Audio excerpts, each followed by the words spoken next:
Kejaksaan Agung baru-baru ini mengungkap kasus korupsi besar-besaran yang melibatkan praktik penambangan liar komoditas timah. Kasus yang bergulir sejak tahun 2015 hingga 2022 ini menjadi sorotan publik karena diduga melibatkan jaringan yang luas. Terkait kasus korupsi timah tersebut, ahli hukum tindak pidana pencucian uang Yenti Garnasi angkat bicara.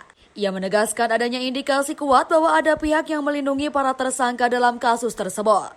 Yenti juga menyuarakan keheranannya terhadap pengawasan negara yang menurutnya kurang efektif dalam mencegah praktik ilegal seperti penambangan liar tersebut. Dia menduga adanya kong kali kong antara penambangan liar dengan pihak yang seharusnya bertanggung jawab sebagai pengawas dalam kasus korupsi timah ini. Yenti menanyakan apakah pengawasan negara sudah tidak berfungsi atau justru ada upaya kong kali kong agar pelaku ilegal ini terhindar dari hukuman dan berhasil merugikan negara. Yenti juga menyoroti PT Timah Tbk, perusahaan plat merah yang seharusnya menjadi garda terdepan dalam menjaga keberlangsungan industri timah negara. Namun, kebobolan yang terjadi di PT Timah menyebabkan negara mengalami kerugian hingga ratusan triliun rupiah.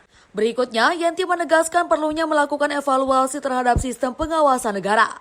Di sisi lain, Kejaksaan Agung juga perlu untuk menyelidiki perusahaan-perusahaan yang terlibat kasus korupsi timah tersebut. Kasus korupsi timah ini mencuat ketika suami dari aktris ternama Sandra Dewi, Harvey Mois, menjadi tersangka. Dalam konteks ini, kasus yang terjadi di wilayah izin usaha pertambangan PT Timah Tbk periode 2015-2022.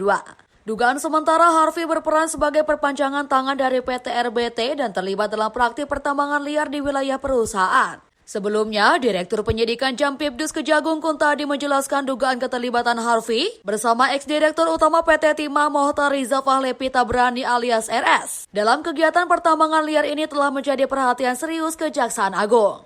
Kejagung menduga keduanya telah melakukan berbagai upaya untuk mengelabui sistem dan merugikan negara. Dengan penetapan Harvey sebagai tersangka, total ada 16 tersangka yang terlibat dalam kasus ini. Kejaksaan Agung berkomitmen untuk mengungkap semua pihak yang terlibat dalam kasus korupsi timah ini demi keadilan dan kepentingan negara. Ferry, Harapan Rakyat Online.